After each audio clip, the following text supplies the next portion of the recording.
观众朋友你好，我是郭国清，欢迎收看今日新历10月2日公视台记台下晡新闻。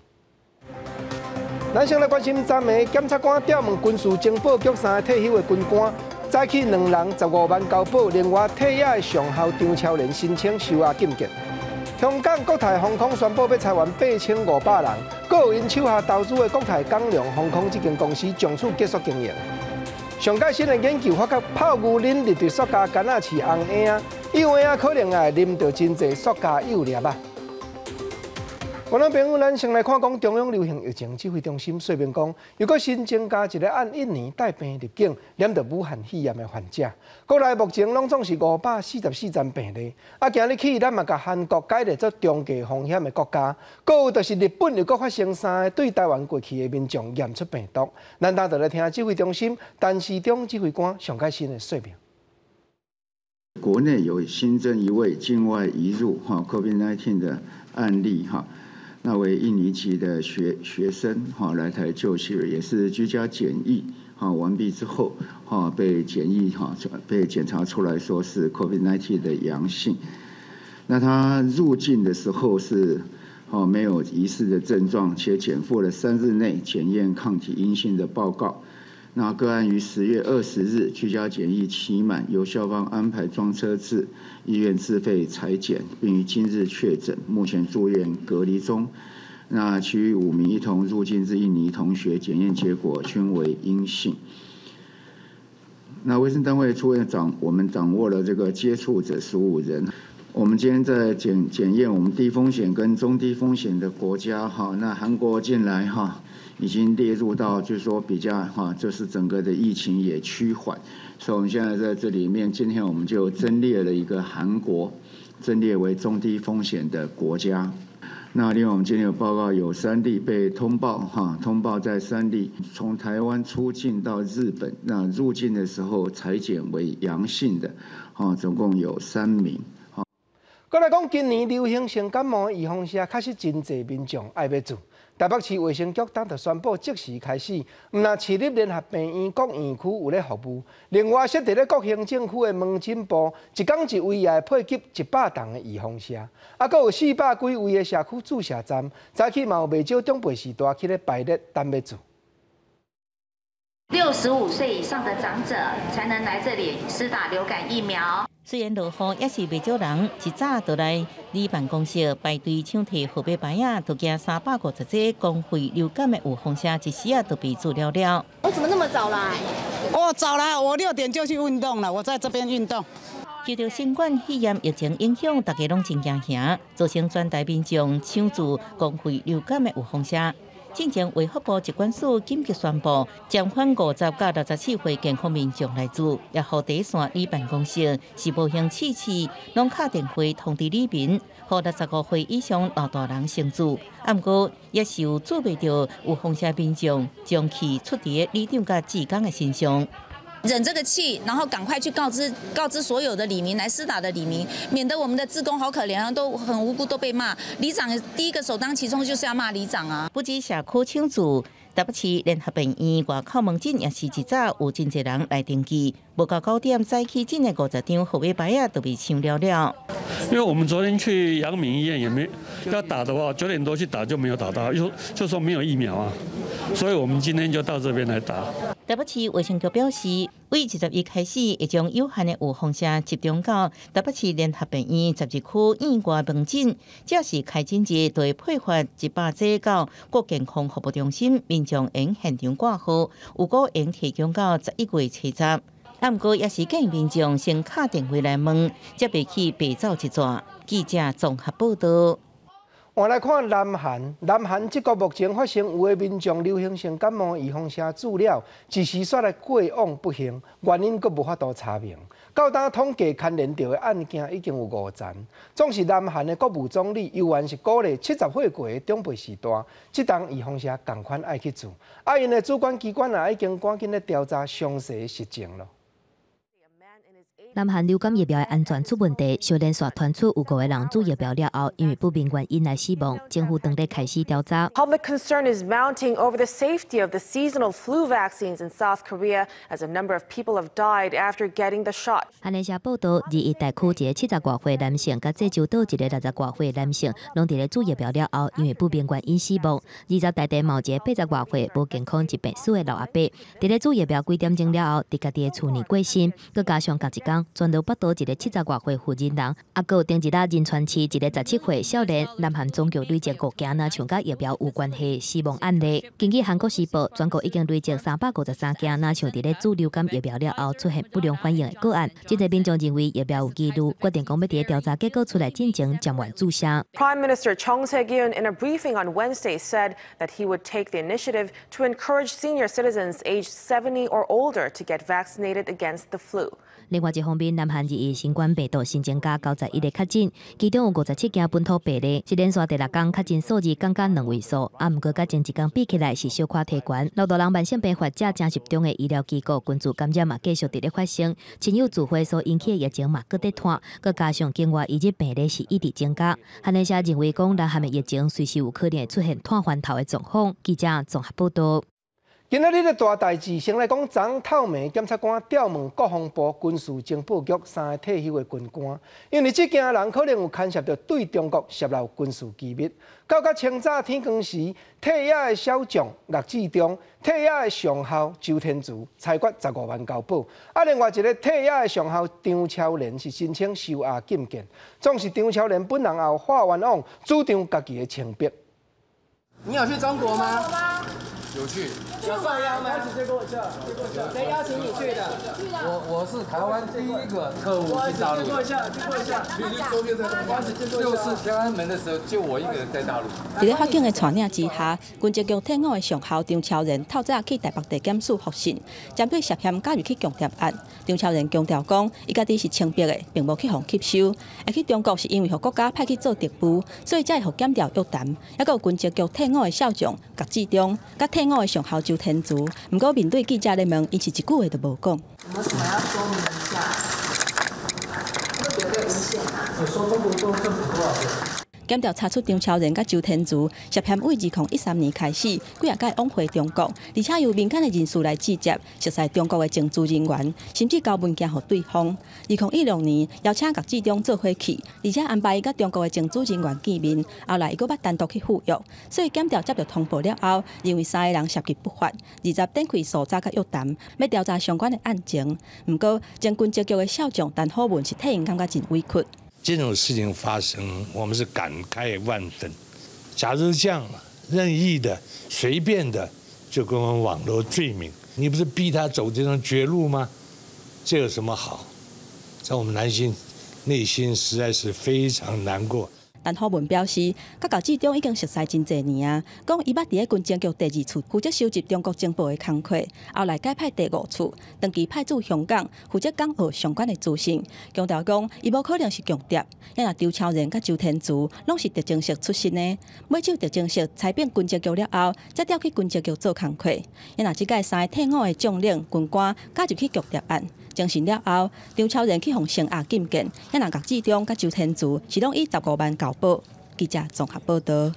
讲到甲中国的往来，顶礼拜军方甲立营航空包飞两机要飞东沙岛，结果去到香港半空中的飞航情报区，煞被逼就要洗翻头。早起副参谋总长李登升中将也坐专机去到东沙岛慰劳官兵。学者分析讲，这也是表现出咱对东沙岛主权的重视。明仔载立营，阁有军方的包机要阁飞，敢会阁再受阻碍，值得观察。立营航空军包机顶礼拜执行飞去东沙的任务，促去香港以26000尺以下有危险活动的理由，拒绝班机进入飞行情报区，历史班机就要洗翻头倒转来，引发外界的批评。针对这点，副参谋总长李登升20坐国军C130运输机飞去东沙岛慰劳官兵。学者表示，国军这个行动除了证实运补未受到影响，嘛充分宣示东沙岛的主权。国军不示弱，那不挑衅，而且我们能力可以运补，持续运补。军机它可以穿越更多的困难的空域跟地形，但是在一般时期，我们还是可以借由民航机的合作。李登辉嘛，甲上前线的国军话讲，一定爱甲官兵照顾好，嘛表示联合作战第一重要是沟通甲协调，才会当达成预测敌人的行动，甲量早反应的目标。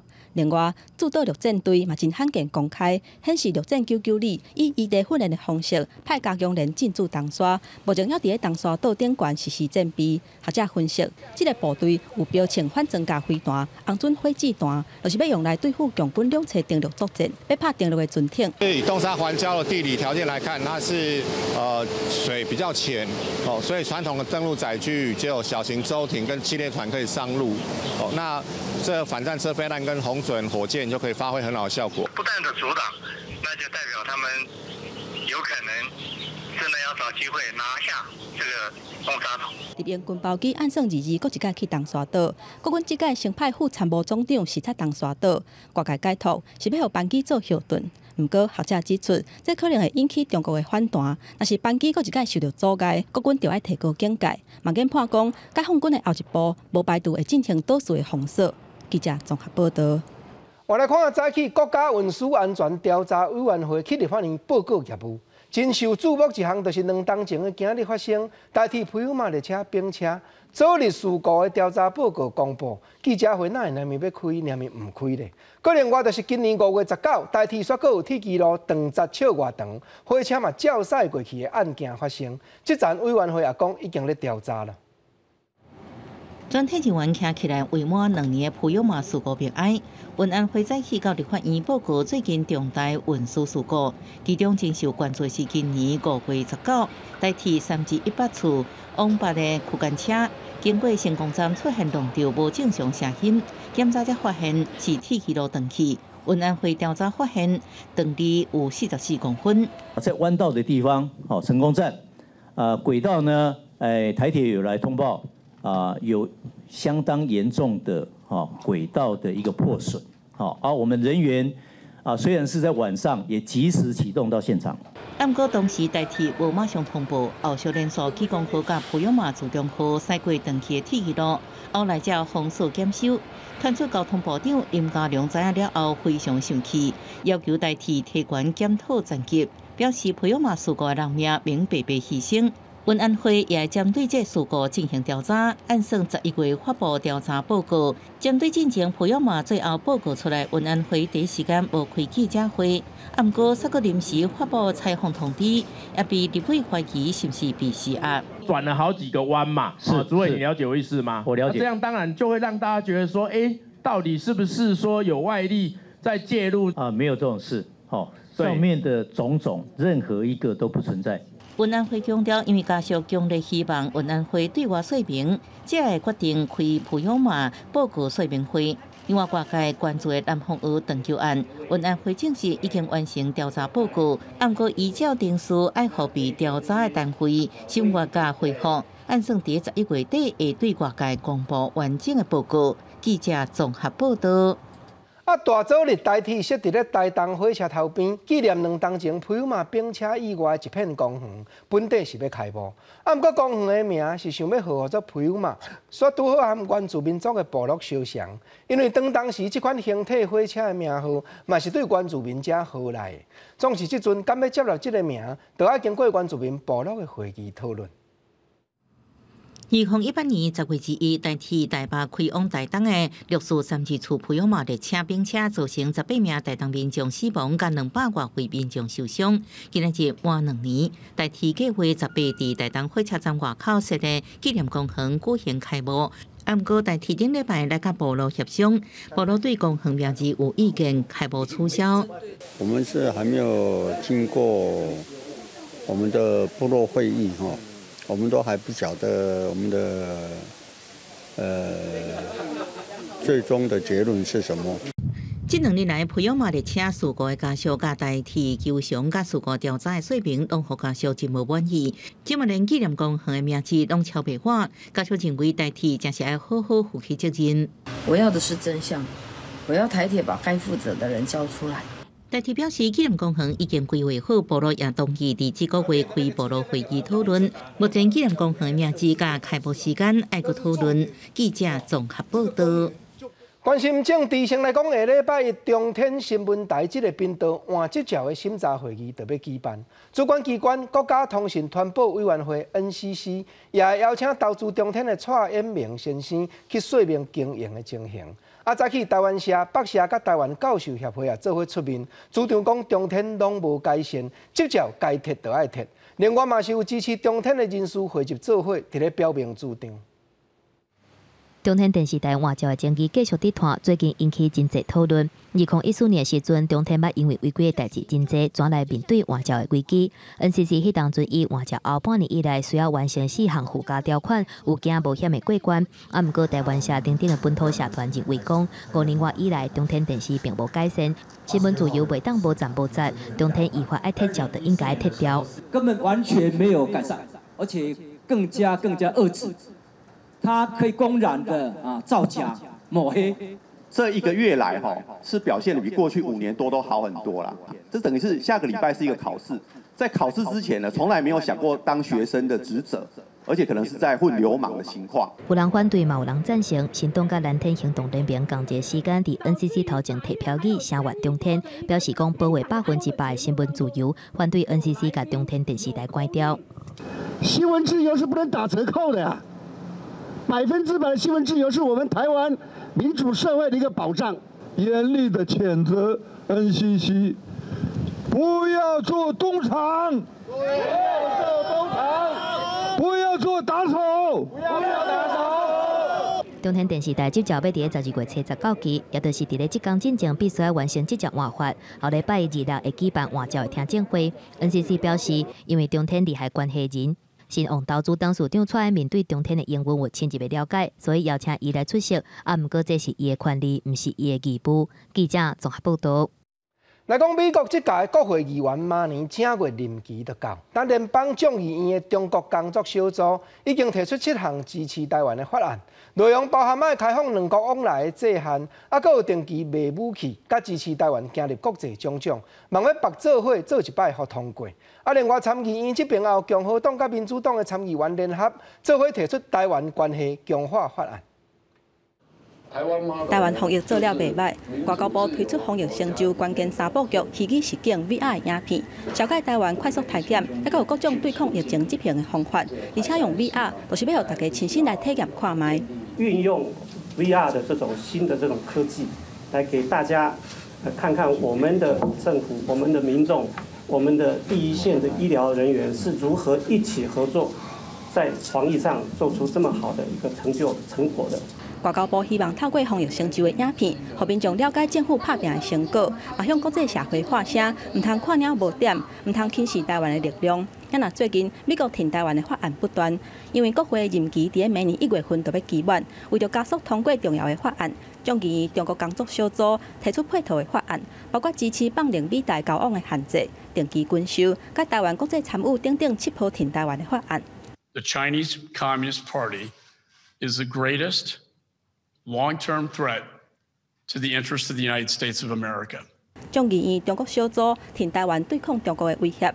同一个时间，参议院共和党籍的参议员卢比欧，嘛联合民主党籍参议员默克里，共同提出台湾关系强化法案，为外交、军事、商业，还有文化等等多方面提升美台的关系，包括成立美国下部会台湾政策工作小组，洽签自由贸易的协议，而且邀请台湾参与军演等等，希望为多方面更新美国对台湾的政策，卖当反映目前的现状。记者综合报道。关心国际来讲，武汉肺炎升长航空业确实严重。香港地开业到今已经74年的国泰航空，但宣布计划要裁员8500人，还有因手下投资经营的国泰港龙航空这间公司是要从此结束经营。The pandemic has caused devastating impact on the business and on the industry. The reality is that we simply cannot survive without transforming our airlines. This is why we have decided to cease Cathay Dragon operations and announce the redundancies. 香港航空业的大公司国泰航空宣布讲，计划要裁掉集团内底24%的职务，就是将近8500人。明年开始也会针对地勤行政，这无上飞机的人员提出自愿性特别休假的计划。还有今年年尾赏金无法度发，薪水明年嘛决定袂阁再调整。换来讲，美国联邦政府的司法部门打对网络顶头上接有人去找资料的 Google 公司，以违法独占的罪名提出告诉，因为因和客户所签的契约有摆脱打压对手，伫咧敲找资料这个项目要独占市场的情形。总是 Google 公司这边面也表示，美国政府若真是告赢，束缚因的发展，对消费者嘛是不利。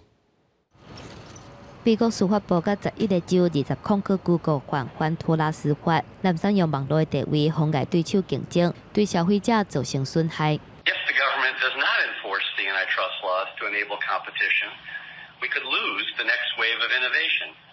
If that happens, Americans may never get to see the next Google. Google unlawfully maintains these monopolies through a web of exclusionary and interlocking agreements that shut out competitors.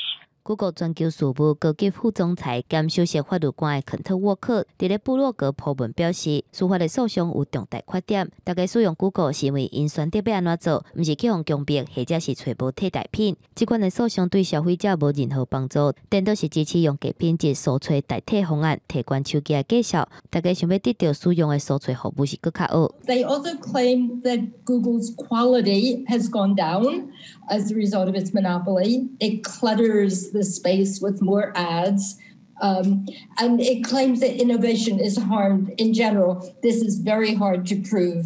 这项诉讼反映出美国社会对大企业，譬如讲是科技头家的 Google、亚马逊、人民车甲苹果等等的不满。根据路透社的报道，司法部伫总统大选进前提告 Google， 可能会去用当作是某一种政治姿态，因为川普捌答应讲会追究某一寡去用指控压迫保守派声音的企业。记者综合报道。一波上最新的消息来讲，经过经济部许可，台东公司的临时股东会早起举办。虽然现场有不少保全人员伫咧管制，不过股东中间互相吵嘴、大声喊话的情形嘛是有发生。早起11点，九石董事经过改选，遐个对外围买股票、要掌握股份甲经营的市场派摕到7成，稳定过半数。台东公司看起来爱换人换了。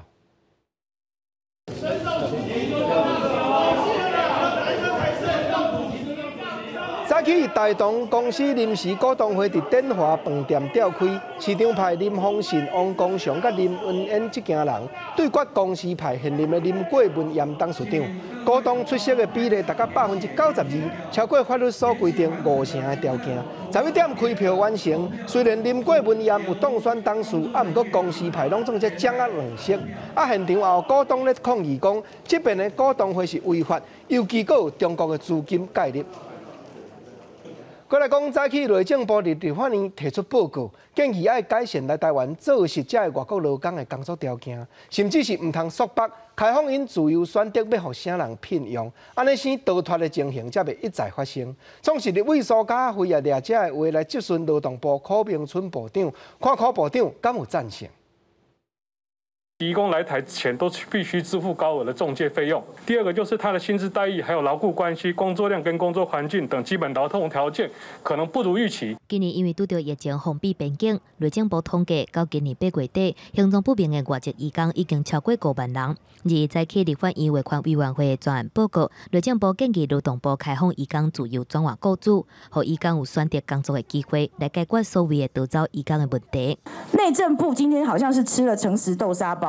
我只是很讶异，今天这个内政部就直接把这个写出来。这个包委员，我们这个原因的分析是直接跟逃逸失联的移工我们进行对访，然后他说出来他内心的感觉，所以说他们认为说，如果可以让我有转换雇主的机会，他们也许对于逃逸这件事情的话是不予考虑的。但是我们是委员会专案报告，你代表政府啊，你不能写劳工心情啊。民进党立委苏卡辉批评内政部伤老实，无应该把劳工的心声写出来，而且要求劳动部长柯明川表态，敢是同意外籍移工转换雇主。劳动部你可以接受吗？花委这一部分恐怕要审慎，因为我们要兼顾聘雇的安定性啊。刚刚部长不是在回答前面苏巧慧委员说，内政部的这个建议，但是要谨慎，对不对？刚刚这个报逃机制是创造了聘雇的安定，还是创造了聘雇的不稳定？我看到的是不稳定。因为顶一日有媒体报道，移工入境台湾所发现集中检疫所的床位无够，致使移工无法度入境来做工课。柯秉川表示，下晡会搁甲疫情指挥中心来讨论，找找适当的场所来进行集中检疫。记者综合报道。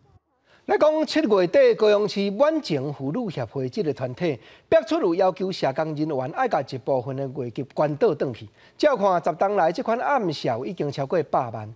早起有社工人员搁再出面指出，远景妇女协会当已经咧找人算总销，恶意解除某一寡人员的职务，搁逼人就要签自愿离职的甘愿字。高雄市远景妇女协会7月底向举报，最近10年来，要求超过20个社工爱甲部分的薪水关岛转去协会，而且用途不明。自一早起，高雄市社工工会甲市议员黄哲，搁一概出面控诉讲，有人挑工去红丝头路，而且爱因签自愿离职书，或者社工差一点仔想袂开。昨天我们花费那么多的人力跟精神，我们才有办法好好坐下来谈。可是这个根本不是一件。本来根本不是一件问题啊！我真的不是认你要资遣我，你就照法定的程序走就好了。但是为什么他会做成这个样子？社工工会表示，远景协会用甲薪水关灯的协会方式，和社会局根本就无法度查，而且目前的法令对这种恶质的行为处罚嘛无当。咱若工会至少已经处理10多件无共单位类似的事件。依他的捐款的次数，还有他的人数来计点，好，但是因为他是用总捐款的方式。所以它就是有一次，比如说一个人，所以我们核算起来，我们的一个总罚违约金的一个金额是3500元。远景理事长沈玉玲开记者会回应讲，伊2年前接理事长，敢若是挂名尔，并无参与协会相关的事务，对这个代志并无了解，而且现场还佫敲电话甲总干事对质。不过总干事对捐款的用途甲行钱的问题一直闪来闪去。不是还有好几位社工的钱没有还吗？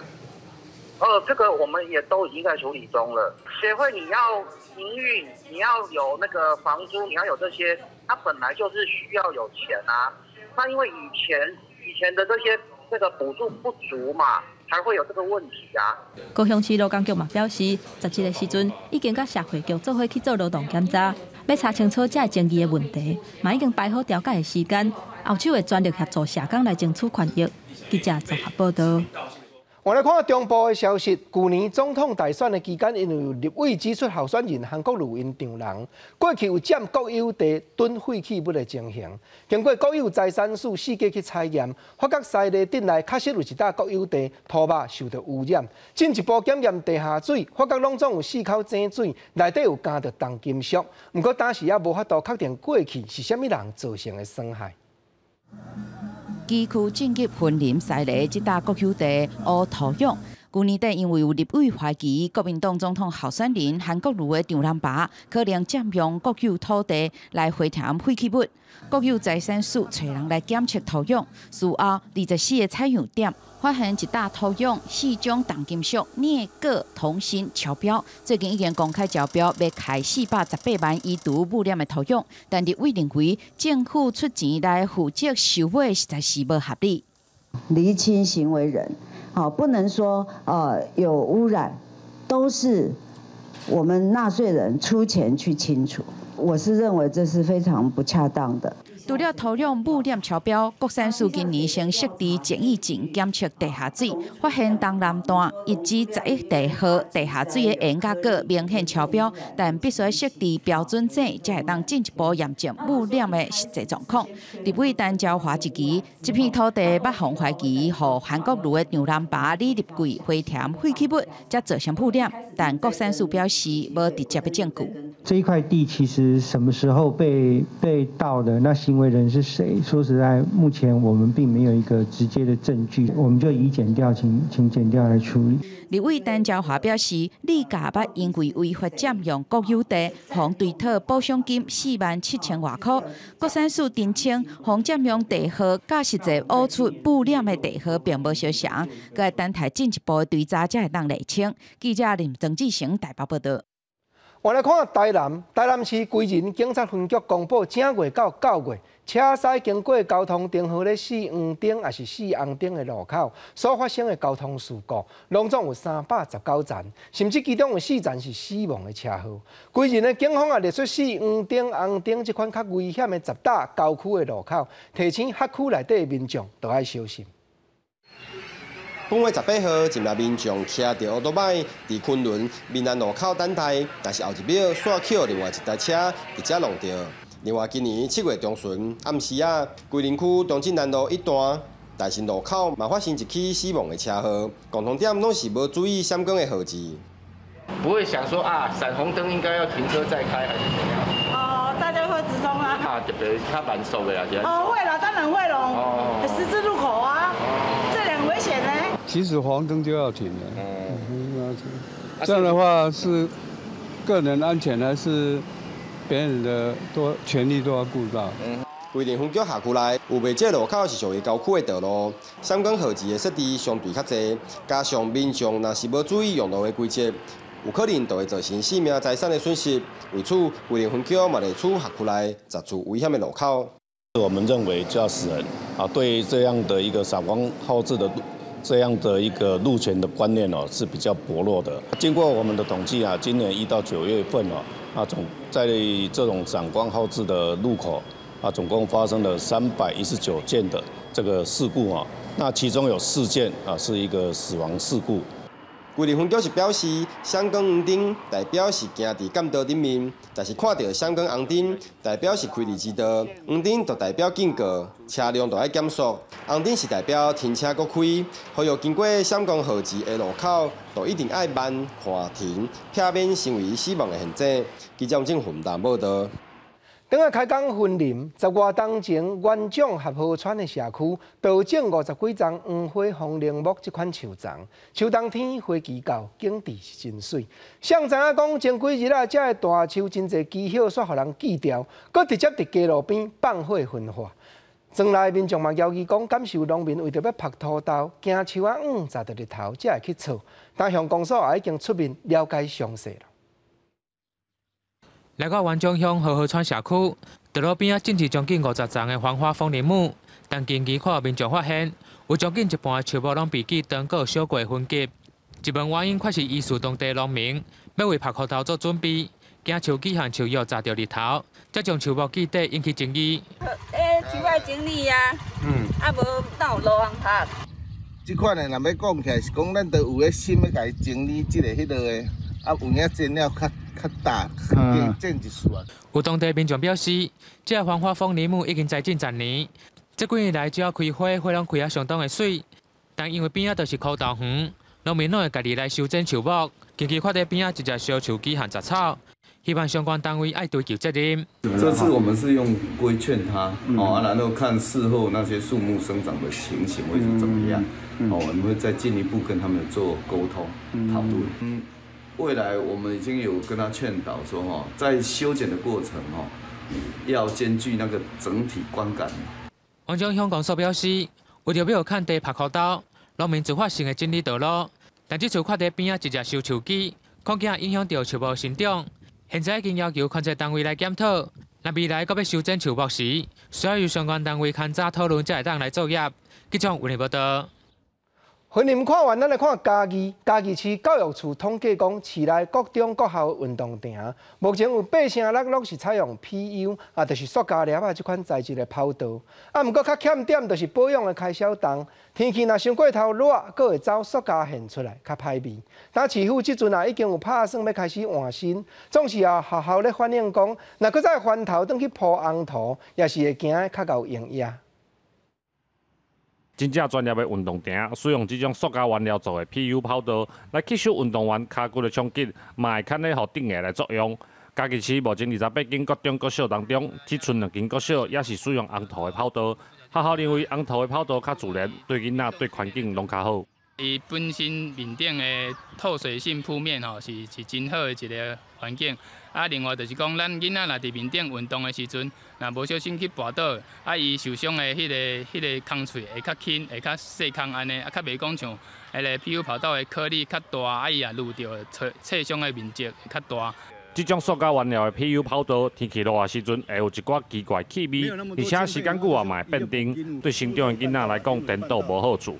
家己市政府有要推出学校的绿化，除了暗送伫学校种树啊，嘛希望未来会当豆豆来换遮的泡刀。PU 泡刀当时要去打造的时阵，是因为顾虑到囡仔的安全。啊，风土泡刀其实你也维护啊好势以外，其实对安全的问题嘛，咪是虾米困难的代志。教育处表示，起一条 PU 泡刀，上无嘛爱卡600万以上，而且泡刀顶面的塑胶粒仔，唔但会愈用愈少，而且嘛阁影响环境，维护的费用嘛加做学校的负担。这个维修的部分，确实是真正是真大的费用。啊，当然啦，慢慢来改善，变做红土。当然一寡维护的问题，咱也会当来改善来讲。我感觉做红土嘛是一种真好的考虑。不过，一个学校嘛指出，红土的泡刀虽然符合环保的趋势，成本嘛比 PU 泡刀更俗，但是营养的问题对家长甲社区来讲嘛需要解决。市政府表示，每一间学校拢有无同的问题，会配合学校的环境甲社区的需求来调整。记者林慧婷家己报道。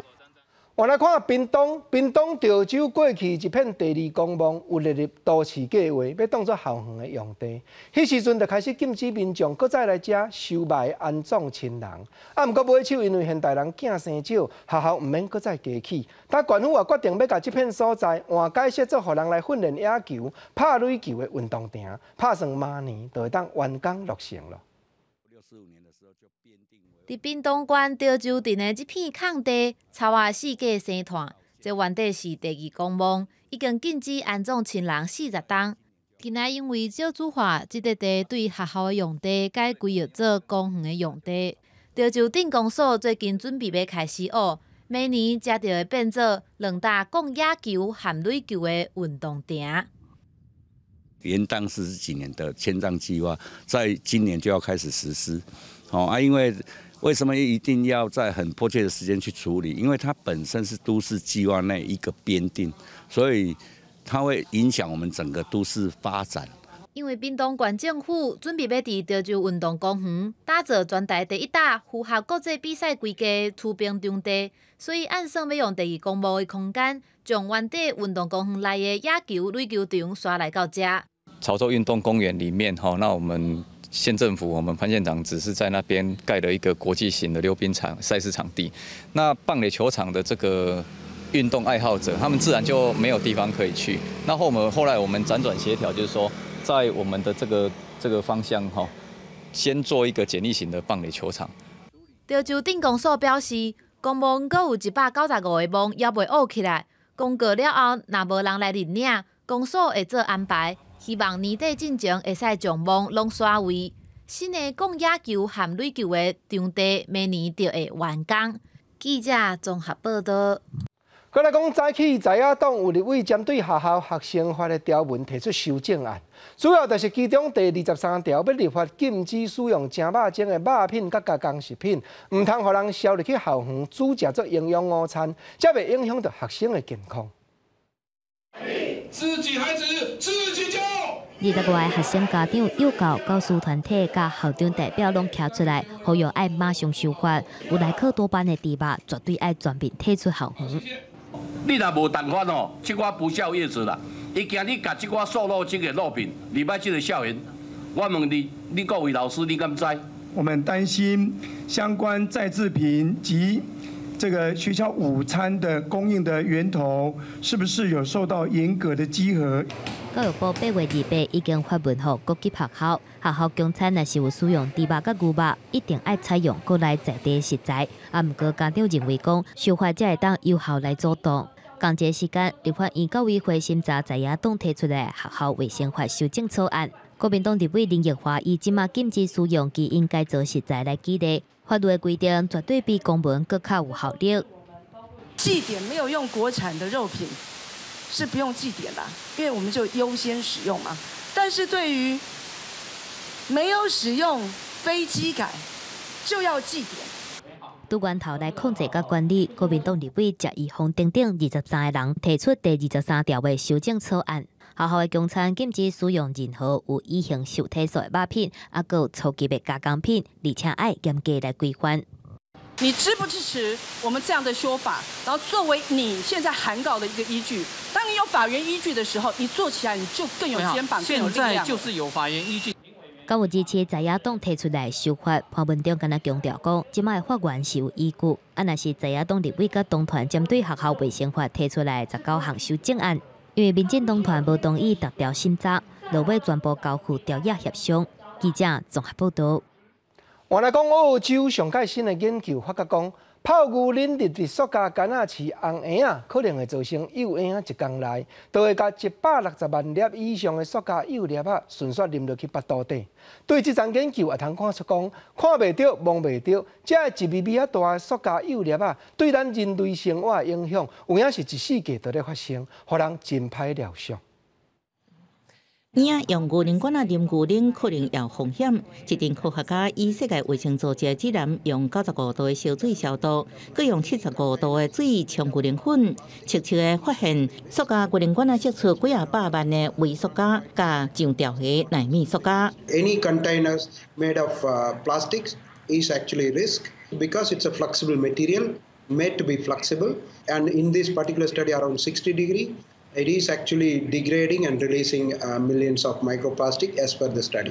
And so, for example, when you heat the food in microwave and you are exposing to high heat, and there is a potential for particle release through heat. 据平时牛奶管仔伫全球的市占率是82%，第二是玻璃牛奶管仔。研究团队以相关数据结合48地区饲牛奶管仔比例甲配方牛奶粉摄取量做推估。伫婴出世了后第一年，平均每工可能啉160万个微塑胶。另外发现，美国、澳洲甲欧洲国家用牛奶管仔饲的比例较悬，这国家的婴仔每工啉微塑胶的数量超过200万个。There isn't any direct evidence that plastics can kill us, but there is evidence that chemicals related to plastic can potentially affect our normal body function. It could also cause cancer and problems in reproductive system and weakens immune system.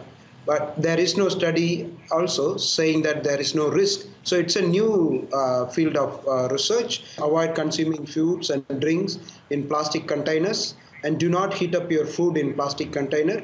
And another simple thing is eat fresh foods. 大家拢知影，人会透过食物件、水甲呼吸，吸收到微塑胶。这项研究结果显示，微塑胶伫一般人生活当中造成影响，比咱想的佫较大。虽然大部分微塑胶会自然排出人体，不过是毋是会对血液循环系统佮进入其他身体部位，有关值得探讨。记者综合报道。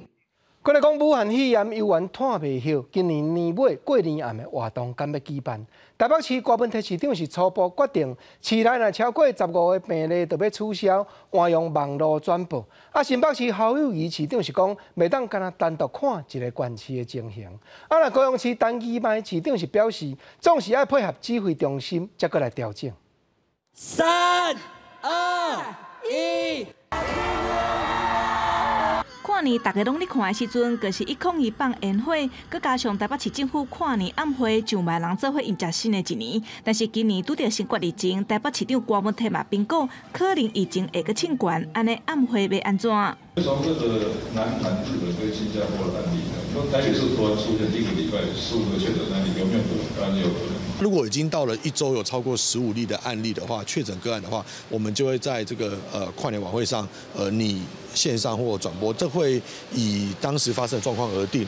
如果舞台已经进场搭设了，我们就改采线上；如果发生的时间点，舞台还没搭设的话，我们可能就会直接取消。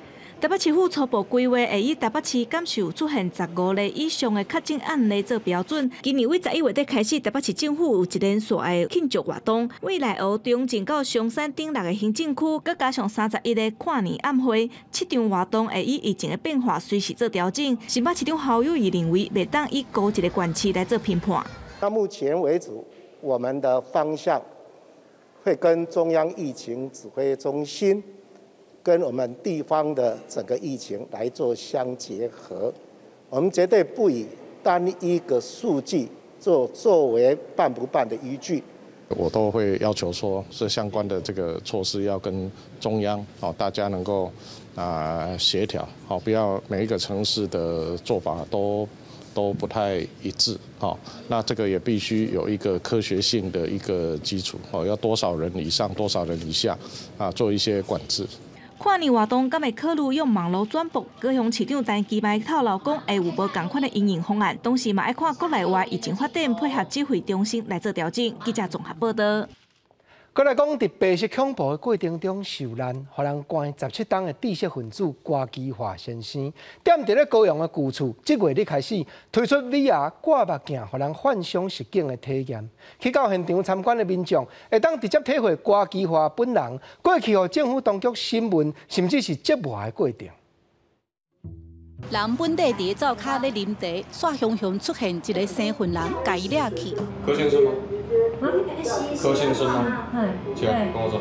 对这开始，民众就哪变成瓜基华本人，掠人的职务其实就是现场的演员。透过 VR 体验，会当看到迄当时互人审问、折磨、坐架等等的现场。台湾监狱岛作为一个起点，那在阅读完之后，因为感受到里面非常非常深的孤寂感，那这个孤寂感我想要传达给观众，所以呢，我就采用了一次只有一个观众，然后特别为科奇化故居量身定做的这一出戏。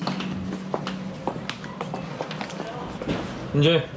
甲瓜基华的旧厝装潢甲哪像白色恐怖迄个年代，高雄历史博物馆今年10月，搁再推出网游乌托邦 VR 体验。编写这出浸水式戏剧编剧兼导演的李玉林老师讲，迄当时伊是甲瓜基华写的回忆录看了，才开始制作这出戏的。柯老师他自己有非常非常坚决的政治的理念，这样子，那适不适用在未来我不晓得，但是关于那个时代、那个时空发生的这些事情，我觉得是有必要让我们这一代或是我们下一代的孩子去明白。第一遍离这白色恐怖最近呢，还好这是一个体验呀，不是真实发生的。工作人员的表现就是引导得非常好，就是有成功让我进入那个时代的感觉。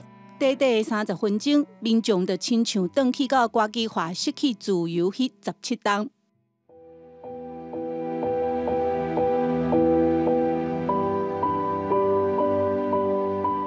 瓜基华是文学家，嘛是教育家，煞因为政治坐家，伊出狱了后，甲因某就住伫个出版社的楼顶，一直到过身。英语文化真畅销哦，伫前后50年左右，2代人在读英语啦，大家拢知影柯奇华，伊是台湾一个精英嘛，精英啦，所以告诉伊啦，当时无咧关无听啊，他现在程度不是这样而已。瓜基华的旧厝已经成做高雄的林权景点，即马佮透过戏剧结合 VR 的体验，嘛互民众无同款的感受。记者陈家君赖维做高雄报道。来讲10月27是联合国所列的世界影音遗产日，就是咧提醒世间人保存录音录影者的资料的可贵。台湾音乐馆嘛伫咧网络举办一个宝贵的录音展览的活动，头一摆公开1969年，有人去到恒春甲红木达啦单达采访录音，唱四双机的内容，咱嘛来听看卖。这是1968年4月初5，针对民间歌手单达进行的录音记录，当时由这位音乐家同齐发动的民歌采集运动，自1966年到1979年，针对台湾各族群的民间歌手进行采访录音，和已经消失的历史声音，谈好保存到达。2013年呢，在某一次的机缘之下呢，我从德国东岸研究院带回来一批资料。这是该院的创办人欧勒斯神父1960年代跟史维亮为首的台湾音乐家互动所留下来的档案。那其中呢，就包括56卷民歌采集运动时期的历史录音拷贝。除了头摆公开发表1969年单达的录音档案，嘛有1991年钢琴家叶丽娜甲韦洛夫做伙伫玉山夫妻树头前弹奏的影片。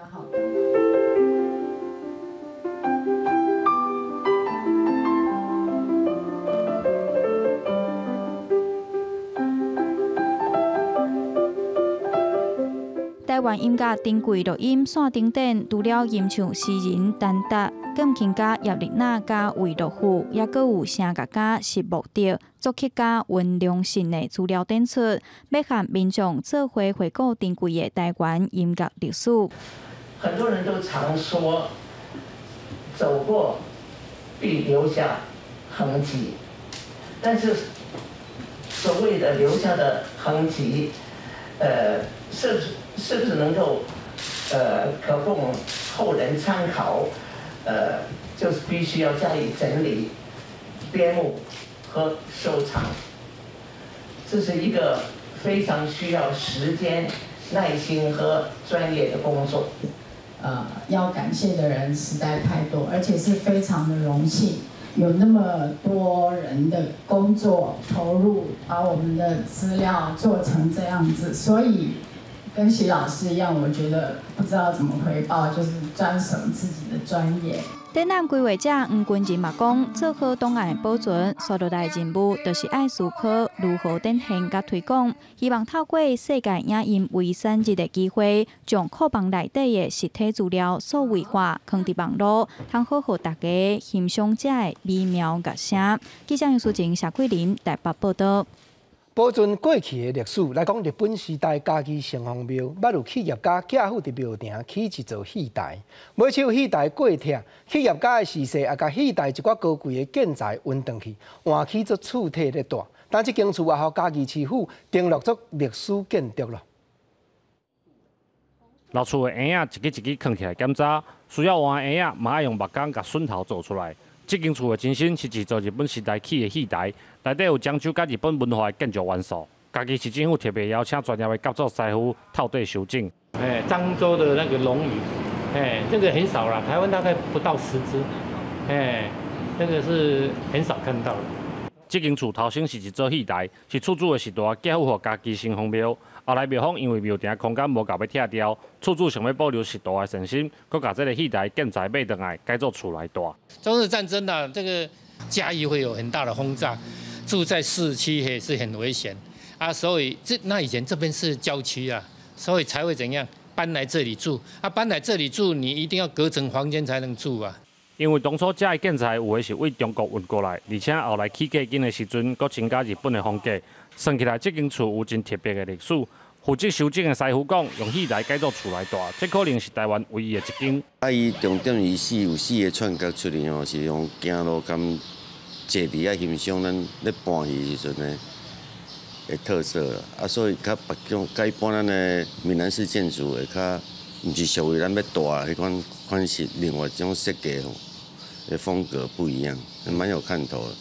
师傅表示，目前主要的工作就是要处理一寡椅仔歹去的问题，强化整体结构。厝主的孙嘛指出，等未来修整好势，嘛愿意提供出来，正做社区文化教育场所。记者林慧婷家己报道。来看一站世界的新色带，有的国家的民众会去食海龟的卵。为着保护海龟，动物保护团体想出步数，就是运用现代3D 印刷的机器，制作出假海龟卵，内底才有 GPS 落去追踪。但无论偷体还是去买的人，拢总规干，互人找出行踪了。这粒表面拢是沙啊，看起来那像真的海龟卵，其实是3D 列印的作品，内底佫有唱笔笔，有设 GPS 的定位系统。英国的生态保育研究人员是看美国电视剧当中利用 GPS 定位来查到毒品走私的剧情，转来做一个假海龟卵，甲这偷偷放入去海龟卵的收内底，想袂到说真正找出非法偷掠海龟卵的卡路。若是要互嫌犯中计的关键，就伫咧3D 的列印技术爱拿出真的。Sea turtle eggs are very pliable and squishy. They're the shape and almost about the size of a ping pong ball, but they're not hard on the outside. And they also have a funny color. They're whitish with a little bit yellow undertint. And so we knew that we couldn't just paint it white or just paint it off-white. And we also knew that it needed to have a texture because it's not like a smooth and shiny chicken egg. 研究人员锁定真侪非法偷掠海龟卵的中美洲国家哥斯达黎加，甲这寡3D 列印的海龟卵放入去当地4个海沙堡的101个海龟的收内底，结果有1/4的假卵，落尾去互偷掠堡的人，伫5个收内底偷摕走。一外价的海龜卵每點鐘會發出一個信號，結果研究人員發現，起風頭提海龜卵有的風提起2公里外就飽，上遠的是起風提起大約137公里遠的所在，大部分的市場攏是去予消費者食到腹肚底。Now that's very, very interesting because it means that we can now target demand reduction campaigns and really start to focus on kind of if the trade chain is from person removing the eggs, selling them to the one point of contact door to door. That means if we can take out the demand, then there's no trade. 这项研究得到初步的效果了后，研究人员嘛按算要把这款方式应用伫咧研究的鸟仔卵甲鱼翅顶悬，利用这款方法找出非法猎捕的歹人，来保护强要节整动物的生态。记者综合报道。下半部天气变化，咱来看各地头温度详细资料。基隆、台北、新北、桃竹苗25度到31度。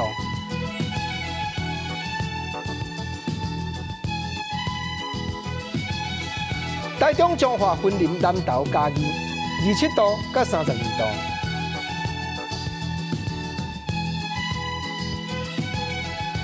台南、高雄、屏东27度到32度。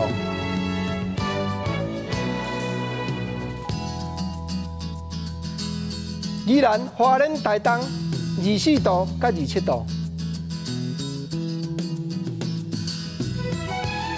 金门、马祖、澎湖21度到30度。感谢你收看《公视台语台》下晡新闻，我是郭国清，明仔下晡3点咱再会，多谢你。